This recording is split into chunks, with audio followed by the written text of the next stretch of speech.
Hello students, welcome back to Plus 2 Economics online classroom. Introduction to Microeconomics. സൂക്ഷ്മ സാമ്പത്തിക ശാസ്ത്രത്തിനൊരാമുഖം എന്ന ചാപ്റ്ററിലെ പ്രീവിയസ് ക്വസ്റ്റ്യൻസ് ആൻഡ് ആൻസേഴ്സ് ആയിരുന്നു ഡിസ്കസ് ചെയ്തുകൊണ്ടിരുന്നത്. പ്രീവിയസ് ക്ലാസ്സിൽ 5 mark questions and answers discuss ചെയ്തുകൊണ്ടിരിക്കുകയായിരുന്നു. ഇന്ന് അതിൻ്റെ ഒരു കണ്ടിന്യൂസ് സെഷൻ ആയിട്ട് തന്നെയാണ് എടുക്കാൻ വേണ്ടിയിട്ട് പോകുന്നത്. നെക്സ്റ്റ് ക്വസ്റ്റ്യൻ നമ്പർ 2, 5 മാർക്കിനുള്ള രണ്ടാമത്തെ ചോദ്യം ശ്രദ്ധിച്ചോളൂ. ദി ഇംപ്ലിമെന്റേഷൻ ഓഫ് വിഴിഞ്ഞം project will shift our PPC right toward full stop suggest 2 points in favour and against this statement. വിഴിഞ്ഞം പ്രൊജക്ട് നിലവിൽ വരുന്നതോടുകൂടി PPC മുകളിലേക്ക് ഉയരും. ഈ പ്രസ്താവനയെ അനുകൂലിച്ചുകൊണ്ടും പ്രതികൂലിച്ചുകൊണ്ടും, അതായത് എതിർത്തുകൊണ്ടും 2 പോയിന്റുകൾ വീതം എഴുതുക. ഓക്കെ, ഇതാണ് സ്റ്റേറ്റ്മെന്റ്, ഇതാണ് പ്രസ്താവന. ചോദ്യം എല്ലാവർക്കും വ്യക്തമായിട്ട് മനസ്സിലായി കാണുമെന്ന് വിശ്വസിക്കുന്നു. ഓക്കെ, ആൻസർ ശ്രദ്ധിച്ചോളൂ. ഇവിടെ ആൻസർ നിങ്ങൾ തുടങ്ങേണ്ടത് എന്താണ് PPC അല്ലെങ്കിൽ എന്താണ് PPF, production possibility curve or production possibility frontier, ഉൽപാദന സാധ്യത വക്രം അല്ലെങ്കിൽ ഉൽപാദന സാധ്യത അതിർത്തി എന്താണെന്ന് ഡിഫൈൻ ചെയ്തിട്ട് വേണം ഈ ഒരു ആൻസർ തുടങ്ങാൻ വേണ്ടിയിട്ട്. എന്തായിരുന്നു PPC? ഡെഫിനിഷൻ എന്തായിരുന്നു? It is the locus of the different combinations of 2 goods or 2 commodities that the economy can produced by using fuller and effective utilization of available resources and technology. ലഭ്യമായ വിഭവങ്ങളും സാങ്കേതിക വിദ്യയും പൂർണ്ണമായും കാര്യക്ഷമമായും ഉപയോഗിച്ചുകൊണ്ട് ഒരു സമ്പദ് വ്യവസ്ഥയിൽ ഉൽപ്പാദിപ്പിക്കാൻ സാധിക്കുന്ന 2 സാധനങ്ങളുടെ വിവിധ സംയോഗങ്ങൾ അല്ലെങ്കിൽ വിവിധ കോമ്പിനേഷനുകൾ യോജിപ്പിച്ചുകൊണ്ട് വരയ്ക്കുന്ന വക്രമാണ് ഉൽപാദന സാധ്യത വക്രം. ഈ ഒരു ഡെഫിനീഷൻ എഴുതിയിട്ട് വേണം ആൻസർ സ്റ്റാർട്ട് ചെയ്യാൻ വേണ്ടിയിട്ട്. ഓക്കെ, ഇനിയാണ് നമ്മുടെ ഈ പ്രസ്താവനയെ, അതായത് വിഴിഞ്ഞം പ്രൊജക്റ്റ് ഇൻട്രൊഡ്യൂസ് ചെയ്ത് കഴിഞ്ഞാൽ അല്ലെങ്കിൽ വന്നു കഴിഞ്ഞാൽ PPC മുകളിലേക്ക് ഷിഫ്റ്റ് ചെയ്യുന്നു, മുകളിലേക്ക് മാറുന്നു. ഇതിന് അനുകൂലിച്ചുകൊണ്ടും പ്രതികൂലിച്ചുകൊണ്ടും, ഇൻ ഫേവർ ആയിട്ടും എഗെയിൻസ്റ്റ് ആയിട്ടും പോയിന്റ്സ് എഴുതുക. Okay, first points in favour of, അനുകൂലിച്ചുകൊണ്ടുള്ള വാദങ്ങളാണ് പറയുന്നത്. 2 പോയിന്റുകളാണ് എഴുതാൻ വേണ്ടിയിട്ട് ചോദിച്ചിട്ടുള്ളത്. ഓക്കെ, ഫസ്റ്റ്, സിൻസ് ദി വിഴിഞ്ഞം project needs abundant skilled manpower it would shift our PPC right toward. ഒന്നാമത്തെ പോയിന്റ് എന്തായിരുന്നു? വിഴിഞ്ഞം പ്രൊജക്ട് കൂടുതൽ തൊഴിലവസരങ്ങൾ സൃഷ്ടിക്കുന്നതിനാൽ PPC പുറത്തേക്ക് മാറുന്നു. ഇതാണ് അനുകൂലിച്ചുകൊണ്ടുള്ള ഒന്നാമത്തെ point. Okay, point in favour of. Next, രണ്ടാമത്തെ point, Kerala has abundant skilled manpower full stop they will get more employment and hence PPC will shift right toward. രണ്ടാമത്തെ പോയിന്റ് എന്തായിരുന്നു? കേരളത്തിൽ ഒരുപാട് പരിശീലനം ലഭിച്ച നിരവധി തൊഴിലാളികൾ ഉണ്ട്. വിഴിഞ്ഞം പ്രൊജക്റ്റിനോടനുബന്ധിച്ച് ഇതിന്റെ ഭാഗമായിട്ട് നിരവധി അനുബന്ധ ഉൽപാദനം നടക്കുന്നു. ഇത് PPC വലതുവശത്തേക്ക് മാറുന്നതിന് സഹായിക്കുന്നു, അല്ലെങ്കിൽ PPC വർദ്ധിക്കുന്നതിന് സഹായിക്കുന്നു. Okay, next, points against. ഈ ഒരു പ്രസ്താവനയെ പ്രതികൂലിച്ചുകൊണ്ടുള്ള 2 പോയിന്റുകൾ ശ്രദ്ധിച്ചോളൂ. The abundant skilled labour available in Kerala is lying unutilised only partially. IT അനുബന്ധ വ്യവസായങ്ങൾ എല്ലാ സമയവും ഒരേപോലെ ഉൽപാദനക്ഷമമാകണമെന്നില്ല. അതിനാൽ തുടർച്ചയായ ഒരു വിജയം സാധ്യമല്ല. എന്ന് വെച്ചാൽ IT മേഖല എല്ലായ്പ്പോഴും ഒരേ പ്രോഗ്രസ്, ഒരേ രീതിയിലുള്ള ഡെവലപ്മെന്റ് കാണിക്കണമെന്നില്ല. ചില സമയങ്ങളിൽ അത് ഡൗൺ ആയിട്ട് മാറുന്നു. ഈ ഒരു സിറ്റുവേഷനിൽ PPCയിൽ കാര്യമായ മാറ്റം ഉണ്ടാവുന്നില്ല. ക്ലിയർ ആണല്ലോ? Second point, the project need not be a continuous success as it will badly affect environment. ഇത്തരത്തിലുള്ള ഒരു പ്രൊജക്ട് പരിസ്ഥിതിയെ ദോഷകരമായി ബാധിക്കാനിടയുണ്ട്. അതുകൊണ്ട് ഇത് PPCയെ സ്വാധീനിക്കണമെന്നില്ല. ഇത്രയാണ് അനുകൂലിച്ചുകൊണ്ടും അതുപോലെ പ്രതികൂലിച്ചുകൊണ്ടും, ഫേവറും അതുപോലെ എഗെയിൻസ്റ്റും ആയിട്ടുള്ള പോയിന്റ്. ഓക്കെ, എല്ലായ്പ്പോഴും ഈ ഒരു ചോദ്യമല്ല വരുന്നത്. ഇതുപോലെയുള്ള ഒരു സ്റ്റേറ്റ്മെന്റ് നിങ്ങൾക്ക് തരും.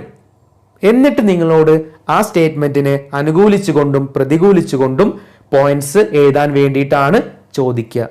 അപ്പോൾ എല്ലാവർക്കും ഈ ഒരു പാറ്റേൺ ചോദ്യം കൃത്യമായിട്ട് മനസ്സിലായി കാണുമെന്ന് വിശ്വസിക്കുന്നു.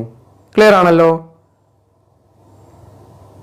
നെക്സ്റ്റ് ക്വസ്റ്റ്യൻ നമ്പർ 3, 5 മാർക്കിനുള്ള മൂന്നാമത്തെ ചോദ്യം ശ്രദ്ധിച്ചോളൂ. Prepare a production possibility schedule showing constant marginal opportunity cost. Constant marginal opportunity cost വ്യക്തമാക്കുന്ന ഒരു ഉൽപാദന സാധ്യത പട്ടിക തയ്യാറാക്കുക. എന്താണ് പ്രൊഡക്ഷൻ പോസിബിലിറ്റി ഷെഡ്യൂൾ അല്ലെങ്കിൽ ഉൽപാദന സാധ്യത പട്ടിക എന്താണെന്ന് നമുക്ക് വ്യക്തമായിട്ട് അറിയുന്ന കാര്യമാണ്. എന്തായിരുന്നു? A production possibility schedule is the tabular presentation of production possibility curve. ഉൽപാദന സാധ്യത വക്രത്തിന്റെ പട്ടികാരൂപമാണ് ഉൽപാദന സാധ്യത പട്ടിക. അല്ലേ? അന്ന് ഞാൻ നിങ്ങൾക്ക് വളരെ സിമ്പിൾ ആയിട്ട് പറഞ്ഞു തന്നിരുന്നു. അതായത് PPC എന്ന് പറഞ്ഞാൽ എന്താണ്? Graphical presentation of production possibility schedule ആണ്. അങ്ങനെയാണെങ്കിൽ പ്രൊഡക്ഷൻ പോസിബിലിറ്റി ഷെഡ്യൂൾ എന്താണ്? Tabular presentation of PPC, production possibility curve. അങ്ങോട്ടും ഇങ്ങോട്ടും പഠിച്ചു വയ്ക്കുക, സിമ്പിൾ ആണ്. ക്ലിയർ ആണല്ലോ? ഇവിടെ ഒരു പ്രൊഡക്ഷൻ പോസിബിലിറ്റി ഷെഡ്യൂൾ ആണ് കൊടുത്തിട്ടുള്ളത്. ആദ്യത്തെ 3 കോളങ്ങളാണ് ചോദ്യമായിട്ട് ഉണ്ടാവുന്നത്. 4ാമത്തെ കോളം MOC, മാർജിനൽ ഓപ്പർച്യൂണിറ്റി കോസ്റ്റ്, സീമാന്ത അവസരാത്മക ചെലവ് കണ്ടുപിടിക്കാനാണ്. ഈ ഒരു പാറ്റേണിലുള്ള ചോദ്യം നമ്മൾ പഠിച്ചിട്ടുണ്ട്. ഈ ഒരു ചാപ്റ്റർ ഡിസ്കസ് ചെയ്ത സമയത്ത് പഠിച്ചിട്ടുണ്ട്. ഓക്കെ, അപ്പോൾ ഇവിടെ ആദ്യത്തെ 3 കോളമാണ് ചോദ്യം. 4ാമത്തെ കോളം അതിന് അഡീഷണൽ ആയിട്ട് MOC കാൽക്കുലേറ്റ് ചെയ്യുന്നതിനുള്ള കോളമാണ്. ഓക്കെ, ഫസ്റ്റ് കോളം എന്താണ്? പ്രൊഡക്ഷൻ പോസിബിലിറ്റീസ് ആണ്, ഉൽപാദന സാധ്യതകളാണ്. ABCDEF. ഓക്കെ, 6 ഉൽപാദന സാധ്യതകളാണ് ഉള്ളത്. ഇവിടെ 2 ഗുഡ്സ് ആണുള്ളത്, 2 സാധനങ്ങളാണുള്ളത്. സാധനം 1 അല്ലെങ്കിൽ സാധനം X എന്ന് പറയും. 2 പേരും ഓർത്തു വെക്കണം. ഗുഡ് 1 എന്ന് പറയും, അല്ലെങ്കിൽ ഗുഡ് X എന്ന് പറയും. ഗുഡ് 1 ഇവിടെ എന്താണ്? വീറ്റ്, ഗോതമ്പാണ്. ഗുഡ് 2 അല്ലെങ്കിൽ ഗുഡ് Y, സാധനം 2 അല്ലെങ്കിൽ സാധനം Y ഏതാണ്? റബ്ബറാണ്. ഓക്കെ, 2 കാര്യങ്ങളും പഠിച്ചു. ഇനി MOC കണ്ടുപിടിക്കാനാണ് നിങ്ങളോട് ചോദിച്ചിട്ടുള്ളത്. MOC, മാർജിനൽ ഓപ്പർച്യൂണിറ്റി കോസ്റ്റ്, സീമാന്ത അവസരാത്മക ചെലവ് എന്ന് പറഞ്ഞാൽ എന്താണ്? ഡെഫിനേഷൻ എന്തായിരുന്നു? എല്ലാവരും ഒന്ന് പറഞ്ഞു നോക്കിക്കേ. It is the rate of sacrifice of one commodity or one good to produce an extra unit of other good. ഒരു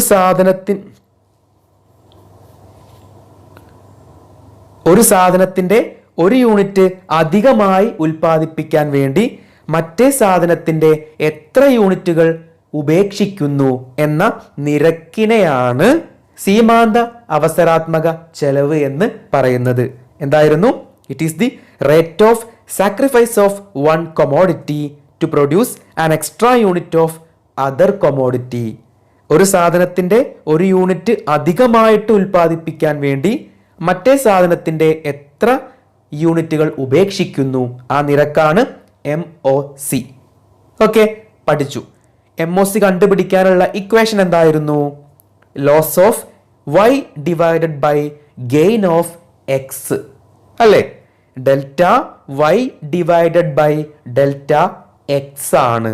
സാധനം 2ലുണ്ടായ വ്യത്യാസത്തിനെ സാധനം ഒന്നിലുണ്ടായ വ്യത്യാസം കൊണ്ട് ഡിവൈഡ് ചെയ്താൽ, ഹരണം നടത്തിയാൽ കിട്ടുന്നതാണ് MOC. ആണല്ലോ. ആൻസർ ശ്രദ്ധിച്ചോളൂ. ഒന്നാമത്തെ പ്രൊഡക്ഷൻ പോസിബിലിറ്റി A ആണ്. ഉൽപാദന സാധ്യത A ആണ്. നമ്മൾ പഠിച്ചിട്ടുണ്ട് അല്ലേ? ഒന്നാമത്തെ ഉൽപാദന സാധ്യതയിൽ ഇക്കണോമിയിലെ എല്ലാ റിസോഴ്സും, എല്ലാ വിഭവങ്ങളും, സാങ്കേതിക വിദ്യയും, ടെക്നോളജിയും കംപ്ലീറ്റ് ആയിട്ട് fuller utilization of resources and technology for producing rubber അല്ലേ? ഇവിടെ ഒന്നാമത്തെ പോസിബിലിറ്റി എന്താണ് കാണിക്കുന്നത്? എല്ലാ വിഭവങ്ങളും സാങ്കേതിക വിദ്യയും റബ്ബർ പ്രൊഡ്യൂസ് ചെയ്യാൻ വേണ്ടിയിട്ട് മാത്രമാണ് ചെലവഴിക്കുന്നത്. ആ സമയം 500 റബ്ബർ ഉണ്ടാക്കാൻ സാധിക്കുന്നു. എങ്കിൽ വീറ്റ് ഉൽപ്പാദിപ്പിക്കാൻ കഴിയോ? ഇല്ല. 0 യൂണിറ്റ് ആണ് വീറ്റ് ഉണ്ടാക്കാൻ കഴിയുള്ളൂ. ഓക്കെ. അവിടെയുള്ള MOC, അവിടെ MOC ഉണ്ടോ? ഉണ്ടാവില്ല. നമ്മൾ പഠിച്ചിട്ടുണ്ട്. ഒന്നാമത്തെ പ്രൊഡക്ഷൻ പോസിബിലിറ്റിയിൽ MOC ഉണ്ടാവില്ല. MOC നില്ലായിരിക്കും. ഓക്കെ. ഇനി പ്രൊഡക്ഷൻ പോസിബിലിറ്റി B നോക്കിക്കേ. ബിയിൽ നമുക്ക് MOC കണ്ടുപിടിക്കാം. MOC കണ്ടുപിടിക്കൽ എങ്ങനെയാണ്? സാധനം 2-ലുണ്ടായ വ്യത്യാസത്തിനെ സാധനം 1-ലുണ്ടായ വ്യത്യാസം കൊണ്ട് ഡിവൈഡ് ചെയ്താൽ മതി. നിങ്ങൾ നോക്കിക്കേ, ഇവിടെ സാധനം 2-ന്റെ, അതായത് റബ്ബറിന്റെ യൂണിറ്റ് കുറഞ്ഞു വരുന്നുണ്ട്, പ്രൊഡക്ഷൻ കുറഞ്ഞു വരുന്നുണ്ട്. എന്തിനു വേണ്ടിയിട്ടാണ് അത് കുറയ്ക്കുന്നത്? കാരണം വീറ്റ്, ഗോതമ്പിന്റെ പ്രൊഡക്ഷൻ കൂട്ടാൻ വേണ്ടിയിട്ടാണ് റബ്ബറിന്റെ പ്രൊഡക്ഷൻ കുറയ്ക്കുന്നത്. അപ്പൊ ഇവിടെ നമുക്ക് എങ്ങനെ ആ മീനിങ് ഇതിലേക്ക് കൊണ്ടുവരാം? ഗോതമ്പിന്റെ ഉൽപാദനം വർദ്ധിപ്പിക്കുന്നതിന് വേണ്ടി റബ്ബറിന്റെ ഉൽപാദനം എത്ര കുറയ്ക്കുന്നു എന്ന നിരക്കിനെയാണ് MOC എന്ന് പറയുന്നത് അല്ലേ? ഈ ഒരു പ്രൊഡക്ഷൻ പോസിബിലിറ്റി ഷെഡ്യൂള് നമുക്ക് അങ്ങനെ ഡിഫൈൻ ചെയ്യാം. ഇനി നിങ്ങൾ പറഞ്ഞ് B എന്ന കോമ്പിനേഷനിലെ MOC എങ്ങനെ കണ്ടുപിടിക്കാം? അതായത് റബ്ബറിൽ ഉണ്ടായ വ്യത്യാസം ഇവിടെ കൊടുത്തിട്ടുണ്ട്. 500 മൈനസ് 400 എത്രയാണ്? 100. അപ്പോൾ സാധനം 2-ലുണ്ടായ വ്യത്യാസം 100 ആണ്. ഇനി നോക്കിക്കേ, സാധനം 1-ലുണ്ടായ വ്യത്യാസം 5 മൈനസ് 0 5 ആണ്. 100/5 20 ആണ്. ക്ലിയർ ആണല്ലോ. ഇനി പ്രൊഡക്ഷൻ പോസിബിലിറ്റി C നോക്കിക്കേ. അവിടെ MOC എത്രയാണ്? 400 മൈനസ് 300 100 ആണ് വ്യത്യാസം. 10 മൈനസ് 5 5 ആണ് വ്യത്യാസം. ഓക്കെ. 100 ആണ് ഡെൽറ്റ Y, 5 ആണ് ഡെൽറ്റ X. 100/5 20 ആണ്. അങ്ങനെ production possibility D, E and F നിങ്ങൾ കണ്ടുപിടിക്കുക. ഈ ഒരു ഇക്വേഷൻ ഉപയോഗിച്ചുകൊണ്ട് കണ്ടുപിടിക്കുക. ആൻസർ ഇവിടെ കൊടുത്തിട്ടുണ്ട്. നിങ്ങൾ നോക്കിക്കേ, MOCയുടെ കോളം നോക്കിക്കേ. എന്തെങ്കിലും പ്രത്യേകത ഉണ്ടോ? യെസ്, ഉണ്ട്. ഇവിടെ MOC കോൺസ്റ്റന്റ് ആണ്, 20 ആണ് അല്ലേ? എല്ലാ പ്രൊഡക്ഷൻ പോസിബിലിറ്റിയിലും MOC 20 ആണ്, കോൺസ്റ്റന്റ് ആണ്, സ്ഥിരമാണ്. ഇതിനു മുൻപേ നമ്മൾ പഠിച്ചിട്ടുണ്ട്. PPC അല്ലെങ്കിൽ ഉൽപാദന സാധ്യതാ വക്രത്തിന്റെ ഷേപ്പ് എന്തായിരുന്നു? നോർമലി കോൺകേവ് ടു ഒറിജിൻ ആണ്, ഒറിജിനിലേക്ക് കോൺകേവ് ആകൃതിയാണ്. എന്നാൽ അവിടെ വേറൊരു കാര്യം കൂടെ നമ്മൾ പഠിച്ചിരുന്നു. Relationship between MOC and PPC അല്ലേ? MOCയും PPCയും തമ്മിലുള്ള ബന്ധത്തെ ഒരു ടേബിൾ രൂപത്തിൽ പഠിച്ചിരുന്നു. അതായത് MOCയിൽ ഉണ്ടാകുന്ന മാറ്റമാണ് PPC കർവിന്റെ ഷേപ്പിനെ ഡിറ്റർമൈൻ ചെയ്യുന്നത്, നിർണയിക്കുന്നത് അല്ലേ? ഒന്നാമത്തെ റിലേഷൻ എന്തായിരുന്നു? MOC ഇൻക്രീസ് ചെയ്ത് കഴിഞ്ഞാൽ PPC കർവിന്റെ ഷേപ്പ് എന്തായിരിക്കും? കോൺകേവ് ടു ഒറിജിൻ അല്ലേ? MOC വർദ്ധിക്കും തോറും PPCയുടെ ഷേപ്പ്, ആകൃതി കോൺകേവ് ഷേപ്പ് ആയിക്കൊണ്ടിരിക്കും. എന്നാൽ MOC കുറയുകയാണെങ്കിലോ, that is when MOC decreases, PPC convex to origin. MOC കുറയും തോറും PPCയുടെ ആകൃതി എന്തായിട്ട് മാറും? കോൺവെക്സ് ടു ഒറിജിൻ, ഒറിജിനിലേക്ക് കോൺവെക്സ് ആകൃതിയിലായിട്ട് മാറുന്നു. എന്നാൽ MOC സ്ഥിരമാണെങ്കിൽ, when MOC is constant, PPC linear ആയിരിക്കും, ഒരു നേർരേഖയായിരിക്കും. ഈ 3 റിലേഷൻ ഓർത്ത് വെക്കണം. അപ്പോൾ നിങ്ങൾ പറഞ്ഞ് ഇവിടെ PPCയുടെ ഷേപ്പ് എന്തായിരിക്കും? യെസ്, ഓഫ് കോഴ്സ് ലീനിയർ ആയിരിക്കും. PPC ലീനിയർ ആയിരിക്കും. ഓർത്ത് വെക്കണം, എക്സാമിന് ഈ ഒരു ചോദ്യം വരാറുണ്ട്. MOC കാൽക്കുലേറ്റ് ചെയ്യാൻ വേണ്ടിയിട്ട് ചോദിക്കും. എന്നിട്ട് നിങ്ങളോട് രണ്ടാമത്തെ ചോദ്യം എന്തായിരിക്കും? ഇവിടെ PPCയുടെ ഷേപ്പ് എന്താണ് എന്ന് ചോദിക്കും. ഓക്കെ, വളരെ സിമ്പിൾ ആണ്. നെക്സ്റ്റ് ക്വസ്റ്റ്യൻ നമ്പർ 4, 5 മാർക്കിനുള്ള 4ാമത്തെ ചോദ്യം ശ്രദ്ധിച്ചോളൂ. Differentiate between micro economics and macro economics. സൂക്ഷ്മ സാമ്പത്തിക ശാസ്ത്രവും സ്ഥൂല സാമ്പത്തിക ശാസ്ത്രവും തമ്മിലുള്ള വ്യത്യാസം പട്ടികപ്പെടുത്തുക. ഓക്കെ, ഓൾറെഡി നമുക്ക് അറിയുന്ന, നമ്മൾ പഠിച്ചിട്ടുള്ള പാറ്റേണിലുള്ള ചോദ്യമാണ്. മൈക്രോ ഇക്കണോമിക്സും മാക്രോ ഇക്കണോമിക്സും ഡിഫറൻഷിയേറ്റ് ചെയ്യുക. ഓക്കെ, ഒന്നാമത്തെ ഈ ചാപ്റ്ററിൽ ടേബിൾ ആയിട്ട് ഈ കാര്യം പഠിച്ചിട്ടുണ്ട്. അതിലെ 5 പോയിന്റുകൾ എഴുതി വെച്ചാൽ മതി. 5 മാർക്കിനുള്ള ചോദ്യമാണ്. മൈക്രോ എക്കണോമിക്സ് മാക്രോ എക്കണോമിക്സ് 2 കോളങ്ങളാക്കിയിട്ട് തിരിക്കുക. എന്നിട്ട് ഡിഫറൻസ് 5 എണ്ണം എഴുതി വയ്ക്കുക. ഓക്കെ, ആൻസർ ശ്രദ്ധിച്ചോളൂ. 2 കോളങ്ങൾ കൊടുത്തിട്ടുണ്ട്. മൈക്രോ എക്കണോമിക്സ് മാക്രോ എക്കണോമിക്സ്, സൂക്ഷ്മ സാമ്പത്തിക ശാസ്ത്രം സ്ഥൂല സാമ്പത്തിക ശാസ്ത്രം. ഒന്നാമത്തെ പോയിന്റ് മൈക്രോ എക്കണോമിക്സിൽ ശ്രദ്ധിച്ചോളൂ. It deals with individual units. സമ്പദ് വ്യവസ്ഥയിലെ ചെറിയ യൂണിറ്റുകളെ കുറിച്ച് പഠിക്കുന്നു. അതാണ് മൈക്രോ എക്കണോമിക്സ്. മാക്രോ എക്കണോമിക്സോ ഇറ്റ് ഡീൽസ് വിത്ത് അഗ്രഗേറ്റ്സ്. സമ്പദ് വ്യവസ്ഥയിലെ മൊത്തം യൂണിറ്റുകളെ കുറിച്ച് പഠിക്കുന്നതാണ് macro economics. Second point, micro economics provides worm's eye view. സൂക്ഷ്മജീവികളുടെ കാഴ്ചപ്പാടിന് തുല്യമാണ് മൈക്രോ ഇക്കണോമിക്സ്. എന്നാൽ മാക്രോ ഇക്കണോമിക്സോ it provides bird's eye view. പക്ഷിയുടെ കാഴ്ചപ്പാടിന് തുല്യമാണ് മാക്രോ ഇക്കണോമിക്സ്.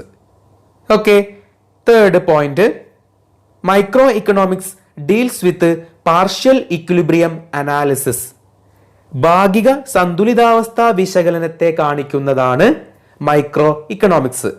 മാക്രോ ഇക്കണോമിക്സോ it deals with general equilibrium analysis. പൊതു സന്തുലിതാവസ്ഥ വിശകലനത്തെ കാണിക്കുന്നതാണ് macro economics. Micro economics also known as price theory. വില സിദ്ധാന്തം എന്ന പേരിൽ കൂടി മൈക്രോ ഇക്കണോമിക്സ് അറിയപ്പെടുന്നു.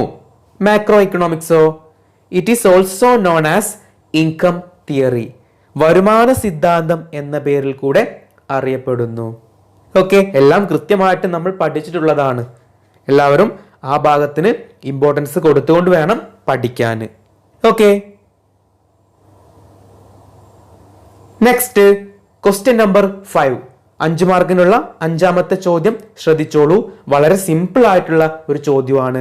പെട്ടെന്ന് ആർക്കും ചില സൂത്രപ്പണികൾ അറിയാമെങ്കിൽ 5 മാർക്ക് ഈസി ആയിട്ട് സ്കോർ ചെയ്യാവുന്ന ഒരു ചോദ്യമാണ് ഇനി ഡിസ്കസ് ചെയ്യാൻ വേണ്ടിയിട്ട് പോകുന്നത്. ഞാൻ നിങ്ങൾക്ക് ചില ടെക്നിക്കുകൾ പറഞ്ഞു തന്നിരുന്നു, ചില കീ വേർഡ്സ് പറഞ്ഞു തന്നിരുന്നു. അത് മനസ്സിലുള്ളവർക്ക് ഈ ആൻസർ പെട്ടെന്ന് കണ്ടുപിടിക്കാം. ഓക്കെ, ചോദ്യം ഇതാണ്. A few statements are given below. Classify them under 2 branches of economics. ചില പ്രസ്താവനകൾ ചുവടെ തന്നിരിക്കുന്നു. അവയെ സാമ്പത്തിക ശാസ്ത്രത്തിന്റെ 2 ശാഖകളായി തരംതിരിക്കുക. ഓക്കെ, ഇവിടെ ചോദ്യം ഇത്രയേ ഉള്ളൂ. 5 സ്റ്റേറ്റ്മെന്റുകൾ, 5 പ്രസ്താവനകൾ തന്നിട്ടുണ്ട്. ഇതിൽ ഏതൊക്കെയാണ് മൈക്രോ എക്കണോമിക്സ്, ഏതൊക്കെയാണ് മാക്രോ എക്കണോമിക്സ് എന്നിങ്ങനെ കാറ്റഗറൈസ് ചെയ്യാൻ വേണ്ടിയിട്ടാണ് ചോദിച്ചിട്ടുള്ളത്. ഓക്കെ, സ്റ്റേറ്റ്മെന്റ്സ് വായിക്കാം. ഒന്നാമത്തെ സ്റ്റേറ്റ്മെന്റ്, ഒന്നാമത്തെ പ്രസ്താവന, RBI formulated it's new monetary policy. RBI പുതിയ പണനയം രൂപീകരിച്ചു. ഓക്കെ, സെക്കൻഡ് സ്റ്റേറ്റ്മെന്റ്, രണ്ടാമത്തെ പ്രസ്താവന, national income recorded the highest growth last year. ദേശീയ വരുമാനം കഴിഞ്ഞ വർഷം ഏറ്റവും ഉയർന്ന വളർച്ചാ നിരക്ക് രേഖപ്പെടുത്തി. ഓക്കെ, തേർഡ് സ്റ്റേറ്റ്മെന്റ്, മൂന്നാമത്തെ പ്രസ്താവന, Shyam purchased a new mobile phone. Shyam പുതിയ മൊബൈൽ ഫോൺ വാങ്ങി. Fourth statement, inflation adversely affects the fixed income of people. പണപ്പെരുപ്പം സ്ഥിര വരുമാനക്കാരെ ദോഷകരമായി ബാധിക്കുന്നു. ഫിഫ്ത്ത് സ്റ്റേറ്റ്മെന്റ്, അഞ്ചാമത്തെ പ്രസ്താവന, total fixed cost of a firm remains constant even if output increases. ഫേമിന്റെ മൊത്തം സ്ഥിര ചെലവ് ഉൽപാദനം കൂടുമ്പോഴും സ്ഥിരമായി നിൽക്കുന്നു. ഓക്കെ, ഇത്രയാണ് 5 സ്റ്റേറ്റ്മെന്റുകൾ. ഇനി ഇതിൽ ഏതൊക്കെ സ്റ്റേറ്റ്മെന്റുകളാണ് മൈക്രോ എക്കണോമിക്സ്, ഏതൊക്കെ സ്റ്റേറ്റ്മെന്റുകളാണ് മാക്രോ എക്കണോമിക്സ് ഐഡന്റിഫൈ ചെയ്യുക. വളരെ സിമ്പിൾ ആണ്. ഓക്കെ, ആൻസർ കൊടുത്തിട്ടുണ്ട്. ഒന്നാമത്തെ സ്റ്റേറ്റ്മെന്റ് എന്തായിരുന്നു? RBI formulated it's new monetary policy. RBI പുതിയ പണനയം രൂപീകരിച്ചു.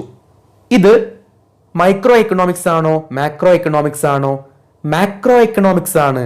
അന്ന് ഞാൻ നിങ്ങളോട് പറഞ്ഞിരുന്നു, RBI reserve bank of India, RBI കുറിച്ചോ RBI എന്ന ടേം വരുന്ന ഒരു സ്റ്റേറ്റ്മെന്റ് ആണെങ്കിൽ അത് മാക്രോ ഇക്കണോമിക്സ് ആയിരിക്കും, സ്ഥൂല സാമ്പത്തിക ശാസ്ത്രമായി ബന്ധപ്പെട്ടതായിരിക്കും. ഓക്കെ, ഇവിടെ RBI ആണ് കീ പോയിന്റ്. അത് കിട്ടിക്കഴിഞ്ഞാൽ പിന്നെ നിങ്ങൾ ബാക്കി ഒന്നും നോക്കണ്ട. ഓക്കെ, അപ്പോൾ മാക്രോ എക്കണോമിക്സ് ആണ് ഒന്നാമത്തെ സ്റ്റേറ്റ്മെന്റ്. രണ്ടാമത്തെ സ്റ്റേറ്റ്മെന്റ് എന്തായിരുന്നു? National income recorded highest growth during last year. ദേശീയ വരുമാനം കഴിഞ്ഞ വർഷം ഏറ്റവും ഉയർന്ന വളർച്ചാ നിരക്ക് രേഖപ്പെടുത്തി. ഇത് മാക്രോ എക്കണോമിക്സ് ആണ്. സിമ്പിൾ ആയിട്ട് പറയാം. എങ്ങനെ പറയാം? ഇവിടെയും ഒരു കീ വേർഡ് ഉണ്ട്, നാഷണൽ ഇൻകം, ദേശീയ വരുമാനം. നാഷണൽ ഇൻകത്തെ കുറിച്ച് പഠിക്കുന്നത് മാക്രോ എക്കണോമിക്സിലാണ്. നാഷണൽ എന്നൊരു ടേം വന്നു.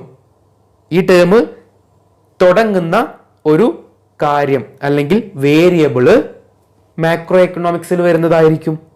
ക്ലിയർ ആണല്ലോ? നെക്സ്റ്റ് തേർഡ് സ്റ്റേറ്റ്മെന്റ് എന്തായിരുന്നു? Shyam purchased a new mobile phone.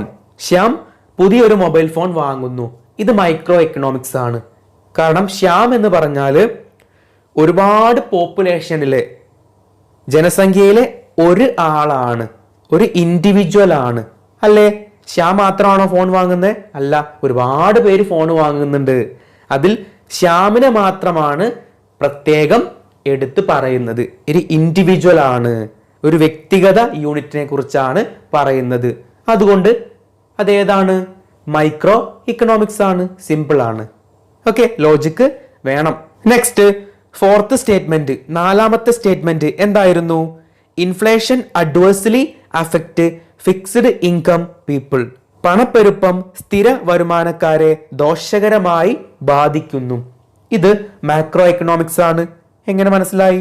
Inflation, ഇവിടെയുള്ള കീവേഡ് ഏതാണ്? ഇൻഫ്ലേഷൻ, പണപ്പെരുപ്പം. ഇൻഫ്ലേഷനെ കുറിച്ച് പഠിക്കുന്നത് മാക്രോ ഇക്കണോമിക്സിലാണ്. ഓക്കെ, കിട്ടി. ഇൻഫ്ലേഷൻ ആ ടേം വന്നു കഴിഞ്ഞാൽ അത് മാക്രോ എക്കണോമിക്സ് ആണ്. ബാക്കി ഒന്നും നിങ്ങൾ നോക്കേണ്ട ആവശ്യമില്ല. ക്ലിയർ ആണല്ലോ? ഇനി അഞ്ചാമത്തെ സ്റ്റേറ്റ്മെന്റ് എന്തായിരുന്നു? Total fixed cost of a firm remains constant even if output increases. ഫേമിന്റെ മൊത്തം സ്ഥിര ചെലവ് ഉൽപാദനം കൂടുമ്പോഴും സ്ഥിരമായി നിൽക്കുന്നു. ഇത് മൈക്രോ എക്കണോമിക്സ് ആണ്. എങ്ങനെ മനസ്സിലായി? TFC, ടോട്ടൽ ഫിക്സ്ഡ് കോസ്റ്റ്, മൊത്തം സ്ഥിര ചെലവ്. TFCയെ കുറിച്ച് പഠിച്ചത് ഏത് ചാപ്റ്ററിലായിരുന്നു? പ്രൊഡക്ഷൻ ആൻഡ് കോസ്റ്റ്, ഉൽപാദനവും ചെലവും എന്ന ചാപ്റ്ററിലായിരുന്നു. ആ ചാപ്റ്റർ ഏത് പാർട്ടിലാണ് നമ്മൾ പഠിച്ചത്? മൈക്രോ എക്കണോമിക്സിലാണ്.